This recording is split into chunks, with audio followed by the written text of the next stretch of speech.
Good morning. Good morning, Sammy. This song that reminds me of you, Sammy. It's called Pretty Angel, because you're such a pretty angel. Mm? Sammy's waking up very early, usually. Waiting nicely for somebody to notice him.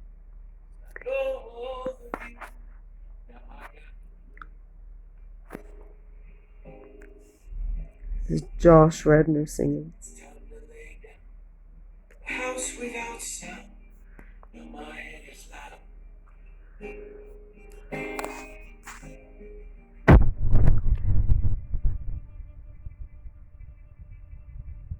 What are you looking at, Sam? It's 3 in the morning, and I just can't sleep. That's your song, Sam, huh? 'Cause I'm still in mourning. Everything I can't keep. Sing me to sleep. Please, pretty angel. Can't kill no more sheep. Help me, pretty angel.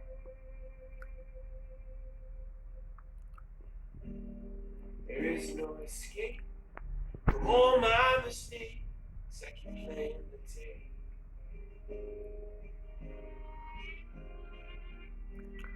Why did I say that? Wish I could go back, but I'm afraid to act.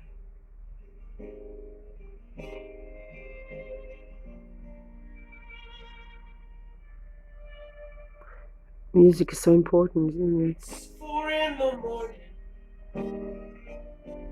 My eyes ain't been closed. Yeah, I'm over 40. I guess this is how it goes. Like the song, Sam. Sing me to sleep. Please, pretty angel. Can't kill no more sheep. This is gonna be a song we're gonna sleep to from now on.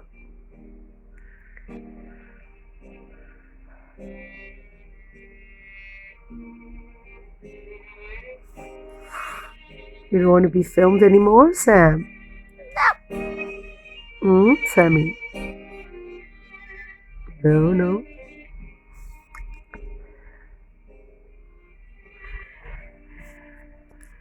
Oh, so it's a new day. It's 20th of May. It's 5 in the morning. I'm at the end of my road. Maybe this is a warning that fear can dash. Sing me to sleep. Please, pretty angel. Yeah, I'm about to weep. Help me, pretty angel.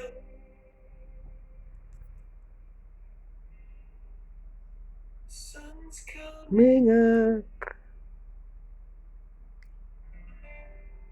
My eyelids are going down.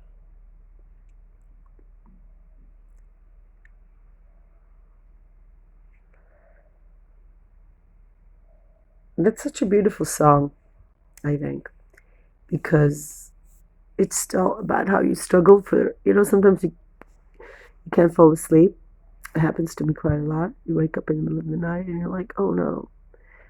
And this guy here, especially, come back. Look how the frame looks different without him. So, it's a song about, trying to. Oh, he's back. I know you want me to get up. He wants me to get up now. It's 7 in the morning, actually, but I got up much earlier thanks to this guy. He's like sitting there. Come on, wake up. Come on, wake up. Depending on us so much for everything. Such a responsibility in a way, but such a joy too. I can't imagine life without having to get up and feed the cat and feed the dogs and do things for them because they're just so grateful, I think, and they're just sweet animals. So it's 20th of May. I've had a lot of reflections during the night about things and where I want to be in my life and where I went. And I realized I really didn't have an easy start. Josh Ridner was talking about how he had mentors along the way. And I don't think I had that. No, no, Sam. Sam, Sam, Sam, Sam. No, we've had to we've had to deal with this string problem, this wire problem. I don't know what this which wire is, but I try to hide every recharger and I hope you're not biting another one. Yes. He's like, come on, man. He knows what he wants, this tiger. And maybe that's my mentors. The animals are really my mentors because they have a direction. They know what they want. They want to eat. They want to your attention. They want things. Maybe that's my mentors. But human mentors, I really don't remember even one person really that would be somebody that a mentor for me is somebody that would guide you. I've had the opposite though. Had people shut the door. I just had a I don't know if I should talk about it, but I found out that this teachers college has actually been taking money out of my account, even though I haven't been studying there because we had disagreements. I thought I could say what I thought. I thought there was free speech in this country, but apparently not in this teachers college, and I was just shocked at how much money they kept increasing the amount of money they took out of my account. Right now, I'm in a struggle how to get back. I'm grateful that I was able to stop this month. Would have been a big, a big lump. And I've not studied. I started to study there, and then they decided because I didn't. I I voiced criticism. I just couldn't study from 8 in the morning till 6 at night. And I have something called creativity, and I just can't. I cannot live a day where I'm forced to listen and listen and listen and listen and listen and listen the whole day to people talking about things that I know are not relevant to my life.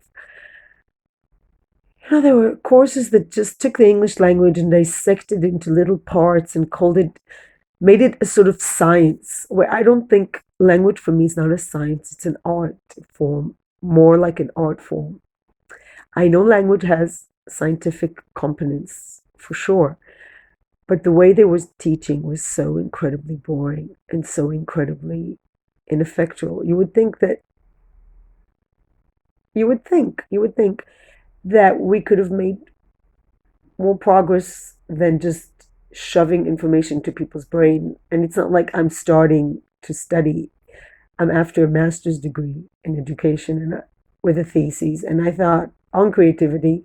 So what am I doing in this very bland teachers college? Going crazy, and there's nobody to talk to because I tried to talk to the head of the program. Not that I didn't know who was the head of the program. The one who interviewed me was apparently not the head of the program.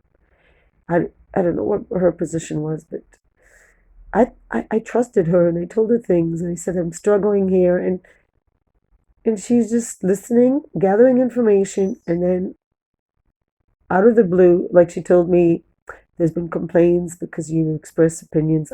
I'm an emotional person. I express strong opinions about how people get into a native speaker's accelerated program without speaking proper English and have to hear the whole day grammatical mistakes and all kinds of, people speaking not in their native tongue, and they're supposed to be my colleagues, and I have nothing really. I don't want to hear them speak English. I just want them to stop speaking, and I also cannot listen to them from 8 in the morning till 6 o'clock to other people. And when I try to listen, I've been actually criticized as they didn't enjoy that I asked questions. They didn't like it, and it's of course it's the lecturer's prerogative. It's their job to give limits. And instead of giving limits in a nice way behind my back, which is the ugliest way you could do to someone, not straight to your face, not say, I want to speak to you and say, you asked too many questions and it interrupts the class. No, they did it behind my back, gathered information, did this sort of witch trial, which is, um, you have to stop behaving like this. This is what I've been told. So, no, no, no. But this is not a respectful adult conversation. Or even, when I speak to a child, you want to hear their side. You don't want to just be, I cannot understand how you expect someone to like being told your behavior is not, and not listen to why I behave the way I did. And then I realized I wasn't listening to myself. I can't listen that long to people. From I need to produce material. I need to write and to paint and to do things. And this is not my way, this kind of learning. And there are different types of learning, and this very conventional, boring way of learning, and also things I'm really not interested in. I know grammar. I taught grammar already, and I really didn't need it. And they were just, it was an abusive relationship where I was told I'm not okay all the time. And then I felt I have to say to them they're not okay. And they're not really listening. And I was just really on the verge of a nervous breakdown, I guess. Also, everything was on learning.